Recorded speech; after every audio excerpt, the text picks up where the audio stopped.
So we're going to continue on with this sermon series in looking at Yeshua, the Jewish Jesus, this idea of, like I said last week, that Jesus, his disciples would have called him Yeshua. He would have never heard anyone say the word Jesus to him. That wasn't his name, that wasn't what he was called, but we've Greekified it. Again, New Testament was written in Greek, and that was the language, the main language of the time. Of you wanted to interact with others, and especially funny enough, in the Roman world. I know this sounds weird, but in the Roman world, they decided to use Greek because that was what was used previously. When the world became smaller, the bigger empire was Alexander the Great, and they started talking Greek. And so the Romans, when they won the battles, they just kept using the Greek. So the marketplace language, the way you could interact with one another, was Greek. People had their own different languages going on, and in Jesus' space they spoke more Aramaic. They also had language written down which was Hebrew. But for the average person, they actually probably didn't know Hebrew. Is that weird for us to think about? We go, oh, they were Jews. Didn't they speak Hebrew? Well, it was written. And you know how many people actually could read? Not many. It was the elite and their scribes and a certain class of people that could read. But most general people could speak Aramaic and could speak probably a bit of Greek to be able to do some of their trading and stuff like that. And in fact, they didn't even speak like the high Greek, they spoke the dirty Greek. Do you know what I mean? Like, I like to think of it as like the Aussie Greek. You know what I mean? How you going? That was more like sort of Greek. The Jesus people. See, we're more, yeah, that's right. We're more like Jesus, aren't we, really, in the world, you know? And his followers. But it's a really interesting context for us to think about, because we have weird ideas, I think, of what we think about, like that our world, at least in our context, in Adelaide, in Gawler, in Australia, most people can read. Yep, it's more unusual that people can't read. Of course there is, and there's different, levels of literacy, but it's probably the exact opposite back in that time. So I don't know if that makes you think about, hang on, how do people connect with their God? Because definitely within our tradition as Baptists, how you connect with God is what? The Bible. Yeah. It's God, Jesus, and the Holy Bible. Yeah. That's our Trinity. And so if we didn't have the Bible, how did these people follow God? Wow. God understood this. God gets this. He's always ready for us to experience him. He's made us so that we can experience him and know him and remember what he's about. God is not interested in us knowing words on a page. He's interested in us knowing who he is and how we reflect him. And so if you think about it, what are the things that help us remember and how we hold on to things? Yeah, I think there's certain ways that we've done that within life. Us as humans, throughout time, we've put on events and celebrations. If we want to remember something, we do it every year. Does that make sense? And in fact, so much so, God understands that about who we are, that he prescribed his people to do that. Do 4 different celebrations. One of the reasons I love God is he's into celebrations. And he's into us celebrating, saying he's a good God. Be excited and do that. And there's 4 of them that they used to do. We connect part of those now. Easter is one of those, which for Jewish people, that was Passover. Yep. They had a celebration. Sukkot is another one of their celebrations. Another one is Yom Kippur.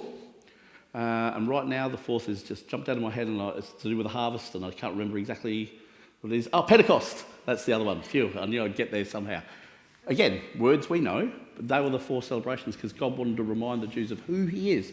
And so if we do something over the years, we remember. It becomes the lifeblood of who we are. It becomes the rhythm of our culture. And that's what Jews did. They remember God. And again, not just remember him, who he is, who he cares about, what he cares about, the type of person and character God is. That's the things they remembered, and how we interact with them. And we celebrate that. The rhythms of our lives, yep. And then our daily rhythms of praying, putting a rhythm of prayer in our life, is a way that we can interact with God. And one of the massive ways that we can remember, some reason in some way we've been made that songs work. Do you get what I mean? Songs are a way that we remember words really easily. I can remember song lyrics way more than I can remember other things. Does anyone know what I'm talking about? Yeah. We have been made, God has made us for songs and music. This is why we sing. This is why we sing. There's something about who we are. We could even get into, science knows this. This isn't just a spiritual thing, but science knows this. They're now talking about how important singing is for people's mental and emotional health, and even their physical health. You know, in the singing process, we teach ourselves how to breathe properly. Isn't that weird? We as humans, if we're just left to our own devices and don't do much exercise, we breathe wrong. Does anyone think that that's strange? We can't even get breathing right. Weird. We'll just shallow breathe. Yep. We're actually meant to breathe from here. Breathe from the diaphragm out from our body. And guess what? When you sing, if you want to do it with any sort of expression or loudness, you breathe from here. Your body gets taught. Sorry, I accidentally flipped to the next thing. You learn, and it's actually good for your physical health, that we'd actually get oxygen and get rid of carbon dioxide. God has made us as these vehicles to do that. That's just physical health. Mental and emotional health, to connect to something bigger than ourselves, to connect to words and actually a rhythm, is actually, they've started to realise, is really good for us, especially for people with anxiety. Because we go all over the place if we've got anxiety, but singing, and especially with others. Especially with others. In fact, did you know when we sung, yes, it was spiritual, but God makes us for so much more. We're more than spiritual beings, and it's all connected. When we sung earlier, and we sung and directed it to God, we all breathed at the same time. We all sung at the same time. Do you know what else was going on? Our brain waves started to align. They've figured this out scientifically. How weird is that? We were all, the waves in our brain, the electrical pulses, all became in alignment then. We were unified. God has made us to be unified to him. That is what we're designed for and we're made for. And it also embedded somehow some connection with memory.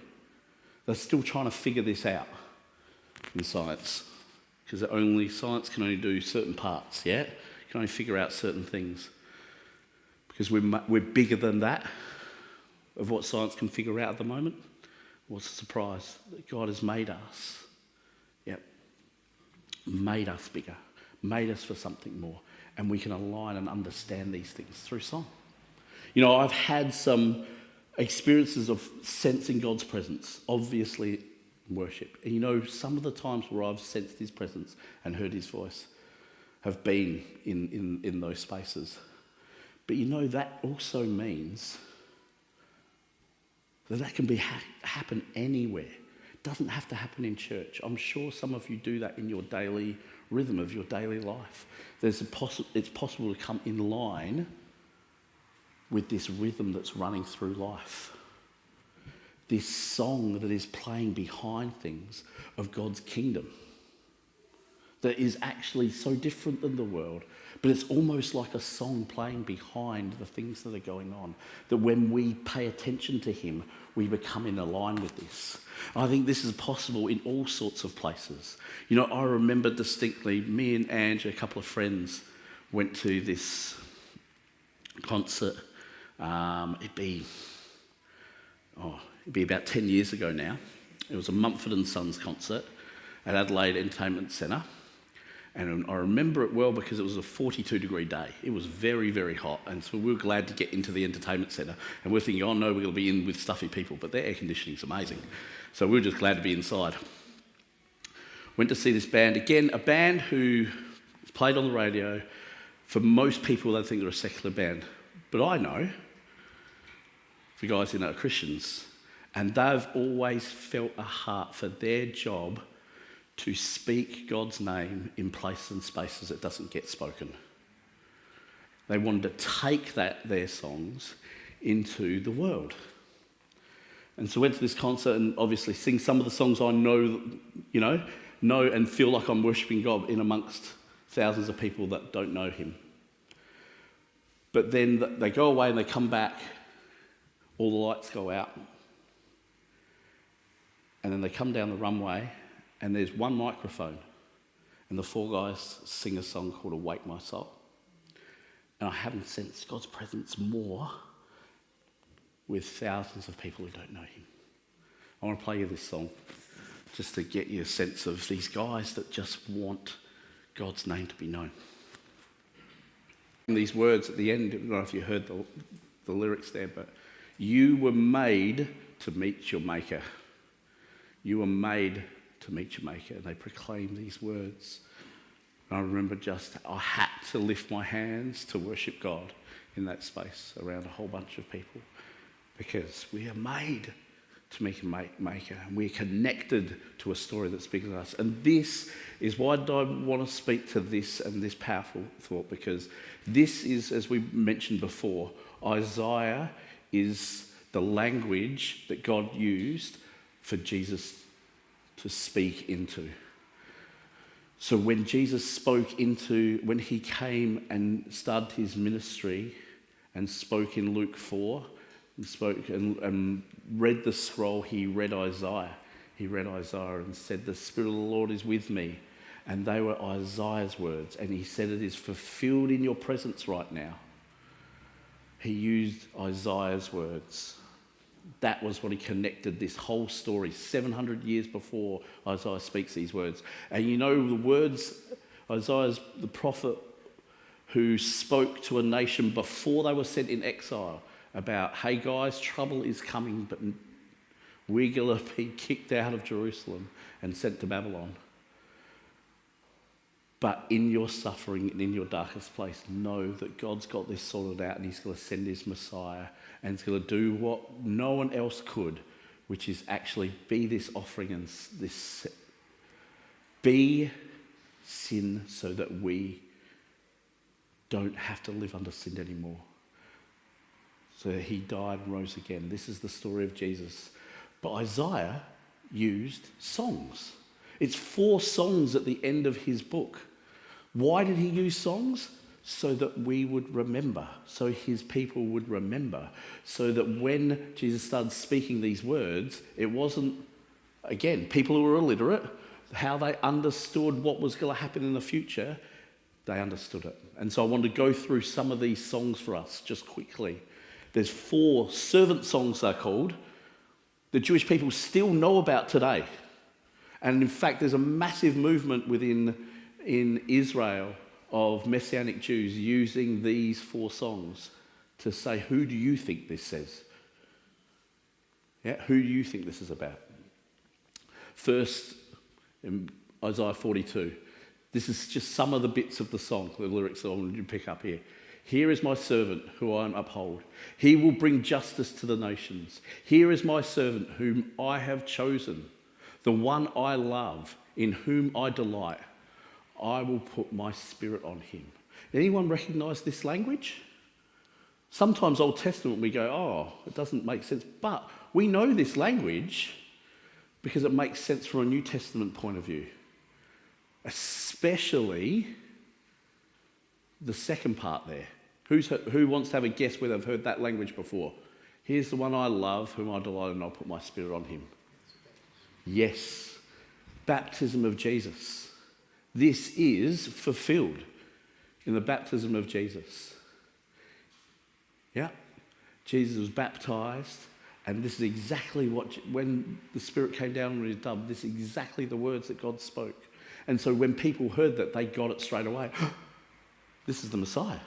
This is the one that we'd hoped for. This is the one we're waiting for, who's going to set all things right.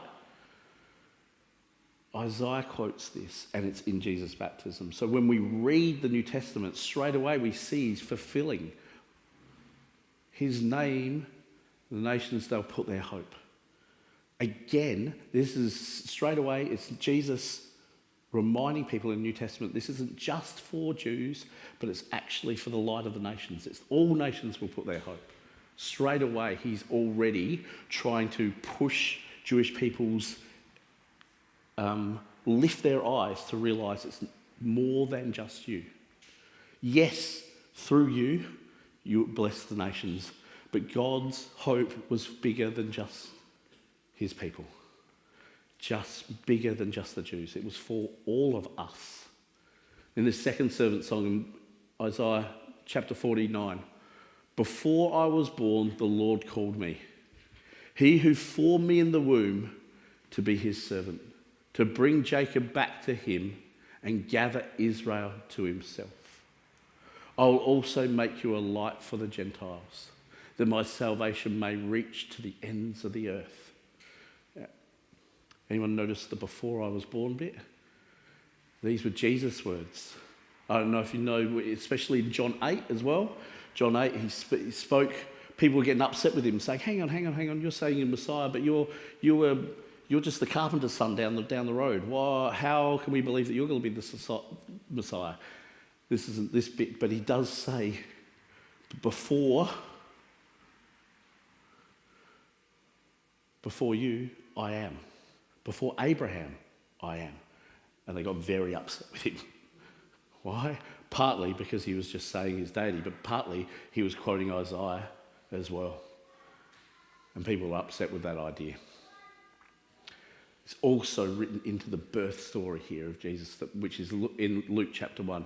You will conceive and give birth to a son, and you will call him Jesus. He will be great, and he will be called Son of the Most High, and he will reign over Jacob's descendants forever. His kingdom will never end. This language here of Jacob's descendants, I don't know if I'd ever picked that up before.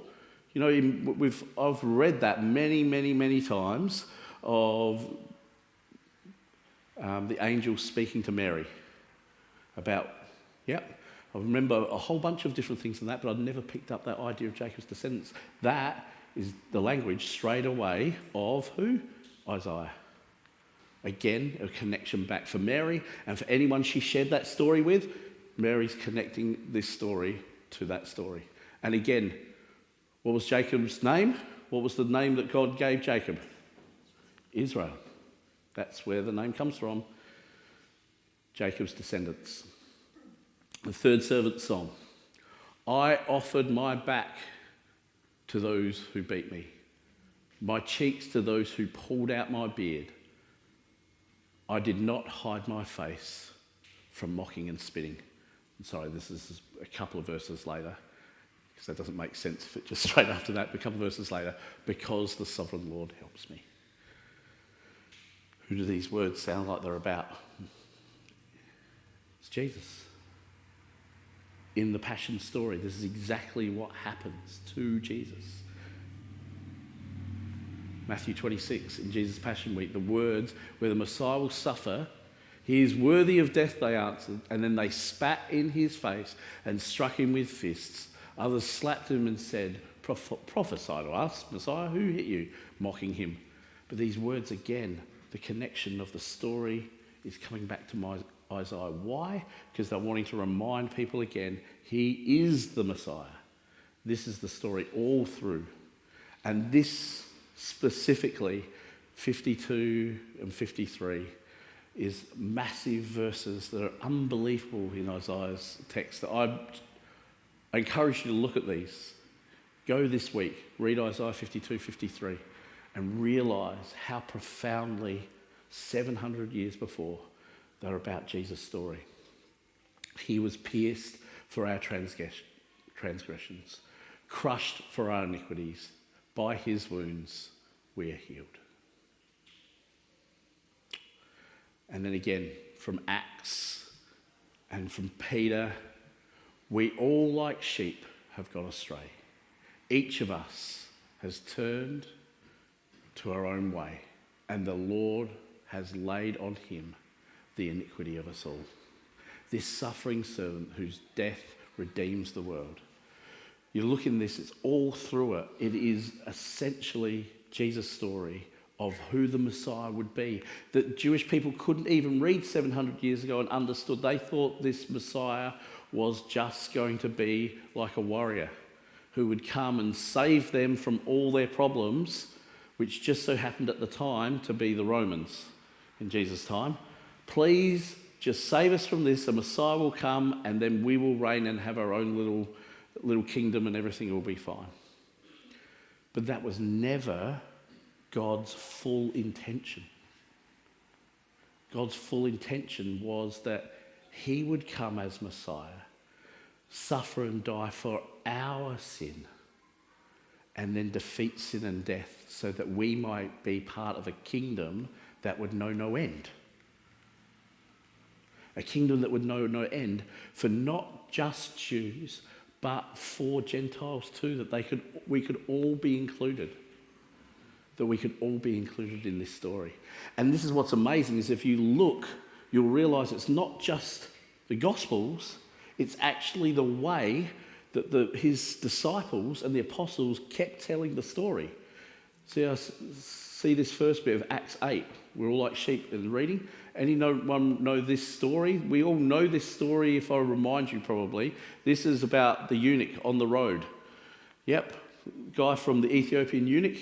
He's in a chariot. Peter gets alongside him and he's reading Isaiah. And he goes, Philip says, do you know what this is about? And he says, how could I if no one tells me? And he tells him about Jesus and tells him about that story. And that's when the eunuch becomes a follower and wants to be baptized. When Paul and Barnabas go to Antioch, and when as they did, every time they were going around, they would go to the synagogue first because they wanted Jewish people to get the Messiah had come.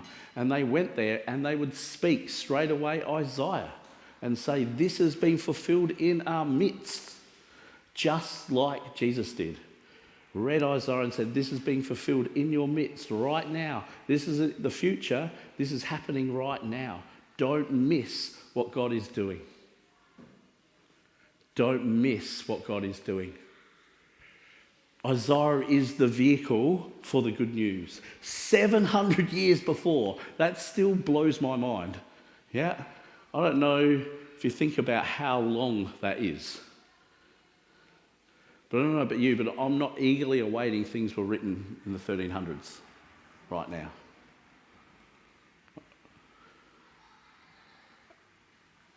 "700 years before Isaiah wrote that, and it was on the lips of his people because they were eagerly waiting because they were suffering.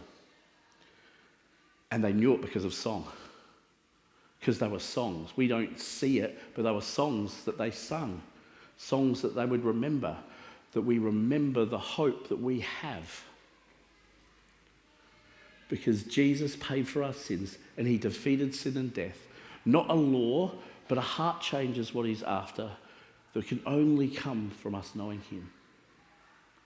So those are the two questions that I have for you in that.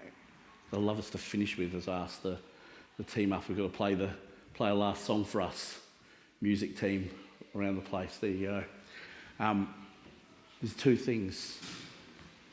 God is in our midst right now. He doesn't want you to miss him. He doesn't want you to miss him in what he's up to right now. His kingdom is at work and he wants you to join him. Where are you missing him? Or maybe where do you need to pay attention to where he's at work? And the other thing that I'd say is that we still hold on to that hope because the Messiah is not done yet. Yes, he's finished so that we can be a part of that kingdom. That part of his story is complete. And that's why Jesus said it's finished. But the Messiah will come again and set all things right so that we can be a part of this new kingdom and new earth.